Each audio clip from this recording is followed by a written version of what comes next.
কঁঠাল গুটিৰ সৈতে মাছৰ আঞ্জাখন কাৰ কাৰ প্ৰিয় বাৰু? মোৰ হ'লে খুবেই প্ৰিয় দেই। আৰু আজি মই তাকেই ৰান্ধিলোঁ, কঁঠাল গুটি টেঙামৰা শাকৰ সৈতে মাছৰ আঞ্জা। তেনেহ'লে কেনেকৈ ৰান্ধিলোঁ তাকে চাওঁ আহকচোন। তাৰ কাৰণে এয়া কঁঠাল গুটি লৈছোঁ, মাছ লৈছোঁ, লগতে এয়া মই টেঙামৰা শাক লৈছোঁ। বহুতে কিন্তু এই টেঙামৰা শাকবিধক খাচেং টেঙা বুলিও কয়। আমাৰ ফালে আমিও খাচেং টেঙা বুলিও কওঁ, টেঙামৰা বুলিও কওঁ।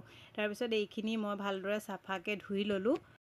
আমি এতিয়া প্ৰথমতে কঁঠাল গুটিখিনি বইল কৰিব লাগিব। এই কঁঠাল গুটিখিনি মই ৰাতিয়ে বগা বাকলিটো এৰুৱাই তিয়াই ৰাখিছিলোঁ আৰু ৰাতিপুৱা এতিয়া মই চুচি লৈছোঁ। আৰু এইটো কেনেদৰে আপোনালোকে কৰিব পাৰে মোৰ ৰিলছ এটা দিয়া আছে, আপোনালোকে চাই ল'ব পাৰিব। অতি সহজতে বাকলি গুচাব পাৰি। মই কুকাৰত কঁঠাল গুটিখিনি দি জোখমতে পানী দিলোঁ আৰু সোৱাদ অনুসৰি অকণমান নিমখ দি ঢাকনিখন লগাই এয়া 4 বা 5টা চিটি দি বইল কৰি ল'ম।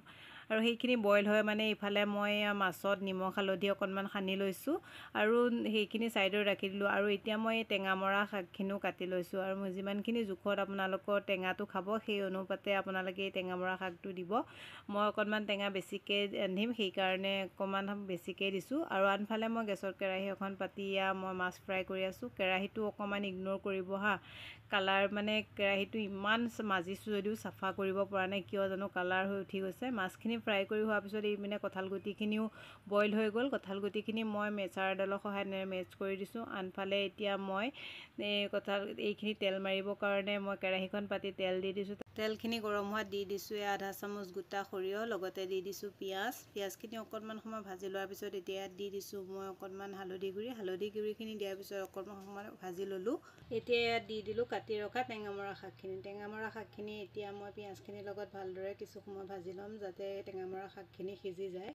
যেতিয়া এইখিনি অকণমান জহি গৈছে তেনেকুৱাতে ইয়াত দি দিলোঁ মই বইল কৰি ৰখা কঁঠাল গুটিখিনি। কঁঠাল গুটিখিনি দিয়াৰ পিছত ভালদৰে এবাৰ মিক্স কৰি লৈছোঁ আৰু এইখিনি অকণমান ডাঠ হৈ থকাৰ নিচিনা লাগিছে, যিহেতু এইখিনি আমি আৰু অকণমান উতলাব লাগিব।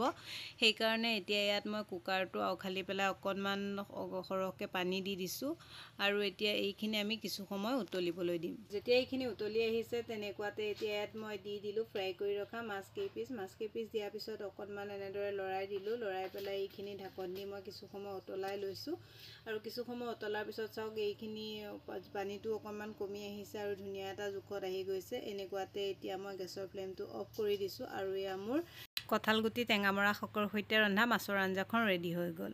গৰমত এই মাছৰ আঞ্জাখন খাবলৈ যে বহুতেই সোৱাদ হয়। যদি আপোনালোকে এনেদৰে কঁঠাল গুটি টেঙামৰা শাকৰ সৈতে মাছৰ আঞ্জা ৰান্ধি খোৱা নাই, এবাৰ ৰান্ধি খাই চাবচোন। তাৰপিছত কেনেকুৱা পালে কমেণ্ট এটা কৰি জনাবলৈ নাপাহৰিব।